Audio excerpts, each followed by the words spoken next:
रामचरितमानस में प्रमुख रस कौन सा है? भक्ति रस। इसका राइट आंसर हो जाएगा ऑप्शन बी। वीरों का कैसा हो वसंत में कौन सा रस है?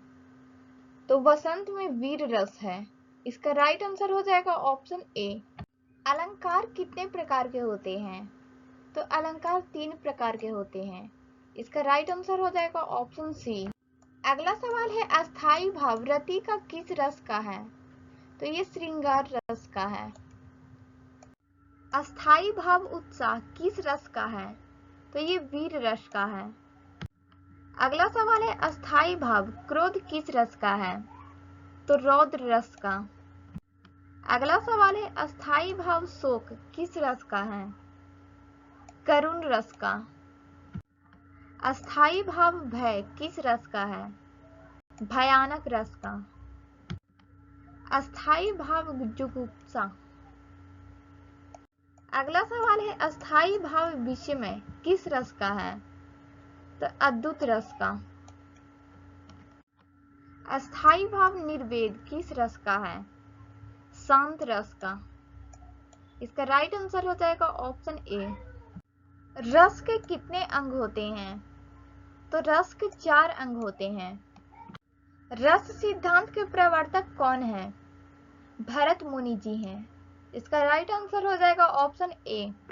श्रृंगार रस का अस्थाई भाव क्या है? रति। इसका राइट आंसर हो जाएगा ऑप्शन ए।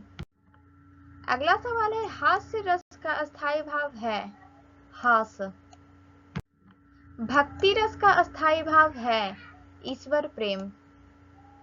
इसका राइट आंसर हो जाएगा ऑप्शन ए।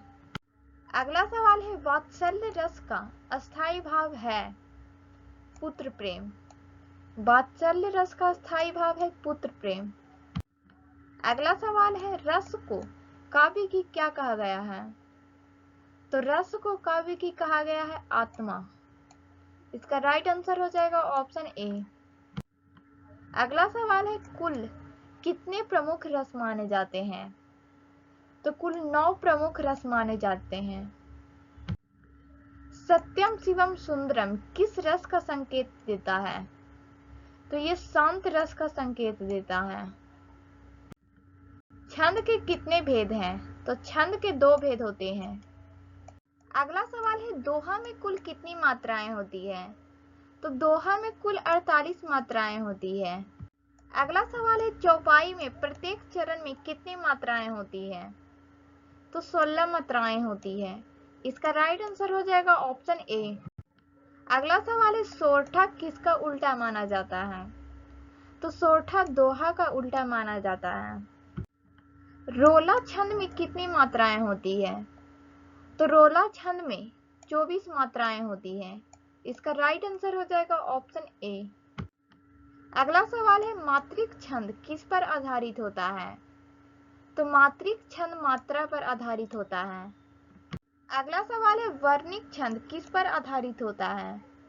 तो वर्णिक छंद वर्ण पर आधारित होता है। इसका राइट आंसर हो जाएगा ऑप्शन ए। अगला सवाल है चौपाई का प्रसिद्ध प्रयोग किस ग्रंथ में हुआ है? तो रामचरितमानस में हुआ है। इसका राइट आंसर हो जाएगा ऑप्शन ए। अगला सवाल है दोहा किस प्रकार का छंद है? तो दोहा मात्रिक छंद है। इसका राइट आंसर हो जाएगा ऑप्शन ए। अगला सवाल है छंद के कितने अंग होते हैं? तो छंद के 7 अंग होते हैं। गुरु वर्ण की मात्रा होती है।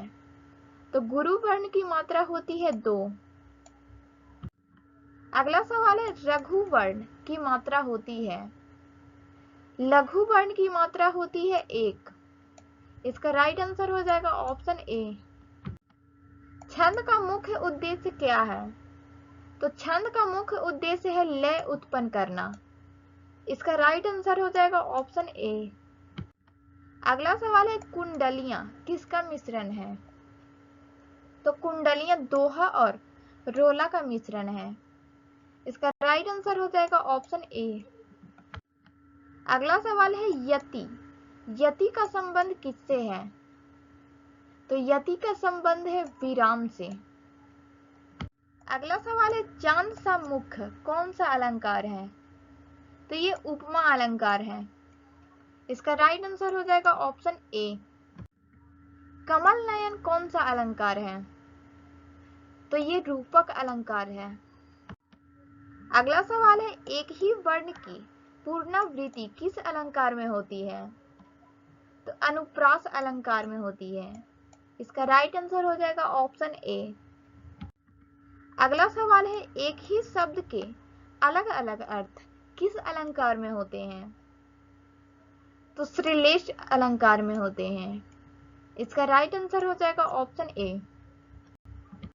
अगला सवाल है समान शब्द की पुनरावृत्ति किस अलंकार में होती है?